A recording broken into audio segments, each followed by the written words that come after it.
So what I want to know is, why is your spirituality so dry and crusty? I mean, I look around, I look at people who are celebrating in a church, in a temple, in a synagogue, in a street, and I'm thinking, celebration ain't quite the word. The word is boring, the word is dry, the word is dull, the word is crusty. In my experience, the most meaningful and transformative spiritual experiences I've had in my life have been moments of the ecstatic. Moments of stepping beyond the ordinary and experiencing the wild and the divine and the chaotic and the sumptuous and the juicy.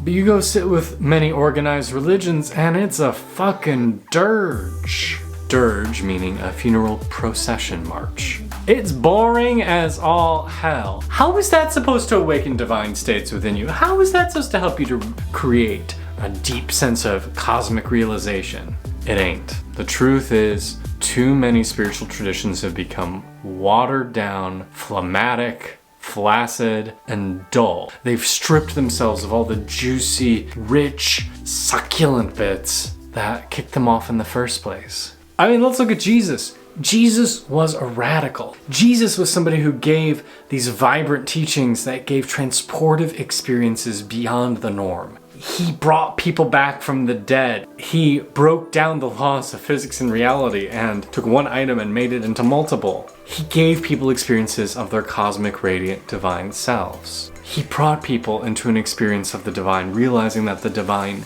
is within. But you go to church nowadays and shit, that ain't gonna be what you're gonna see. You're gonna see people bored out of their minds, sitting in pews, singing the same old dusty hymns, trying to have a connection with something more and struggling to find it. And when they ask about why is religion not serving them, does God even exist, is there something more powerful out there, they're being told to take it just on faith. Oh, can I just say faith is one of my least favorite words on the spiritual path, because faith means you ain't experiencing something, but you're supposed to just blindly go forward because someone said you ought to. And frankly, that's bullshit. Faith shouldn't be part of your spiritual journey. What should be part of your spiritual journey is the fact that you are regularly, on the daily, or at least weekly, having transportive experiences that are giving you a state of awareness that is something beyond the mundane. You're getting an experience of your divine nature, of a cosmic reality beyond the scope of these four walls, this floor, this ceiling, this plant, this curtain. You are experiencing something other and more. You are experiencing your divine heritage as a radiant being. And if your place of worship is not giving that to you, or your priest, or your whatever is not giving it to you, maybe it's time to look elsewhere.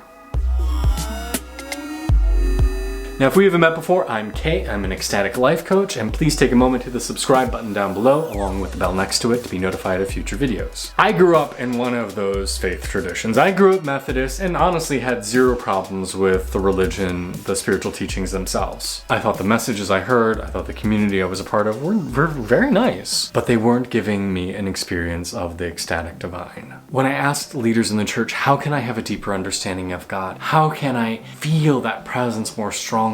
Because I had been feeling it. There had been moments, there were times, much of my childhood, I felt like I had a direct one-on-one relationship with God who would come visit me. Hell, I was having transportive psychic experiences in school fairly regularly. Moments where I would feel like I would leave my body and experience a state of ecstasy. But when I asked people in the church, how can I know God better? Their answer was, why don't you sing in the choir? Or maybe you should donate to the bake sale. Read my face. I knew in my bones that that wasn't the answer. And here's the frustrating thing. Pretty much all of these spiritual traditions come from roots that are more mystical and mythic and have rituals and blood sacrifices. Well, maybe not blood sacrifices, just some of them have blood sacrifices. But the point is that we came from traditions that were more vivid and life-filled. And that which remains today is pretty hollow and vacant. And then people wonder, why are churches becoming emptied? Why are people turning away from organized religion? It's because you're really not offering a lot of value. Okay, I'm sorry, let me take that back. Yes, you provide community, you provide moral direction, you provide that's about it. That comes to the top of my mind. I mean, there is value to church, there is value to organized traditional religions, but once you start cultivating your own relationship with the divine, your own relationship with God, it ends up being rather limited, in my opinion. Because it's possible right now for me to sit down in my sacred space, in my meditation space, and have a mind-altering experience of what is cosmic divinity. I am able to know God right here and right now, to feel them in me, around me, fill me, and be transported into a space that is beyond normal human consciousness. And I'm not saying that like it's something special. I'm saying any person can sit down and do this with enough time, practice, and diligence. It's like saying anybody is capable of learning a musical instrument. Anyone is capable of learning a foreign language. Anyone is capable of learning to eat with chopsticks if only you practice enough. It's not like only some people are gifted and able to open the door. No, anyone can if you put in the hard work and you have the right people guiding you. But I don't see those right people in the church or in the temple or in the synagogue or in the places of worship a lot of times. Most of the times the people I see leading them are people who don't necessarily have a deep level of experience of the divine. Yeah, they might have good book learning, they might have good education, but are they filled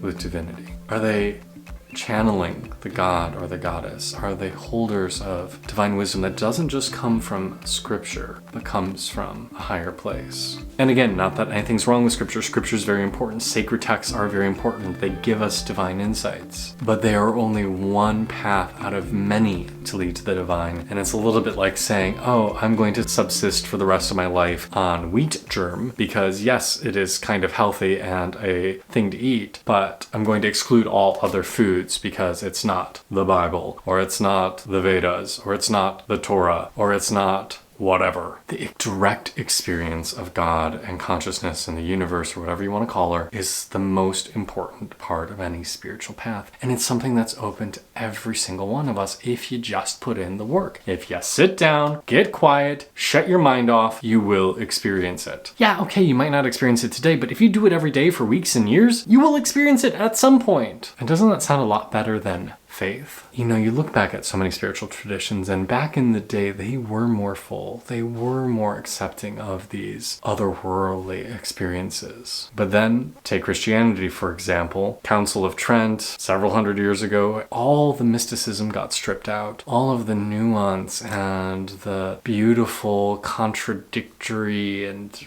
radical ideas got stripped out because it became a tool to control the masses. It became part of a political agenda.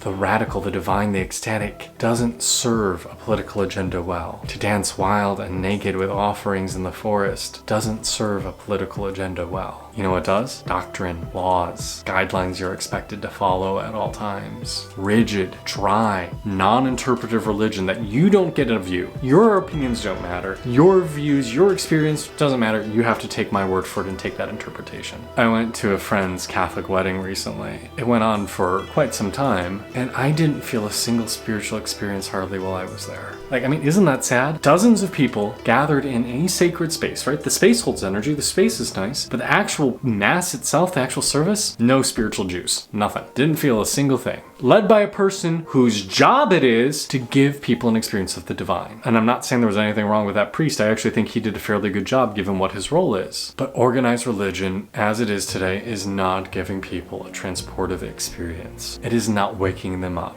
And so I think it's time for something more. I think it's time to reawaken to the knowledge that there are other realms of awareness beyond our own, that spirits and energies and forces that are beyond our sight or our hearing or our tasting are actually present. And when we allow ourselves to slip into this slightly other state, we are able to experience them. And there are things that other people can also verify. There's this term in Indian spirituality called sutra. A sutra is a text that is said to have been heard in a deep state of meditation. Sounds a little bit like the word mantra, which means a sacred sound that was heard in a deep state of meditation. And the thing about these mantras and sutras are that if you meditate and go to deep enough place, they exist out there. You will hear them and feel them too. You're not creating something new, you're just creating with something other. That's why the actual name for the religion native to India, the Indus Valley, is Satyanadharma, the eternal truth. Not because somebody said it was true and you should believe it on faith, Because if you go there and meditate, you will experience the same. And I'm not here to say that the Indian spiritual path is more true or more correct or more right or more holy than others. In fact, I think they're all kind of equal. There is deep truth in Christianity. There is deep truth in Islam. There is deep truth in Judaism and Buddhism and Taoism and Sikhism and all the other isms. But the greatest truth of all is that God dwells within you. You are a manifestation of God here on earth. And when you remember your divine nature, life becomes magical. And if your life ain't feeling magical on your spiritual path, if your religion isn't giving you that juicy experience, you're gonna lose interest. You're gonna drift away. Dry, crusty old religions aren't helping people evolve. They aren't keeping us connected. They're making us drift away from our divine natures. So it's up to every one of us to find a spiritual path that sets our mind and heart and body aflame, that make us passionate, that makes us whole. And if you aren't dancing with spirits by the silver reflection of a full moon on a dark night in a forest, then perhaps maybe you're missing something. So what about you? How's your spiritual tradition treating you? Are you feeling vibrant and alive and full? And if not, maybe it's time to ask a few questions. I'm your lighthouse, I'm the sun against your dark clouds. I will always be your guiding light. I'm your lighthouse, I'm the sun.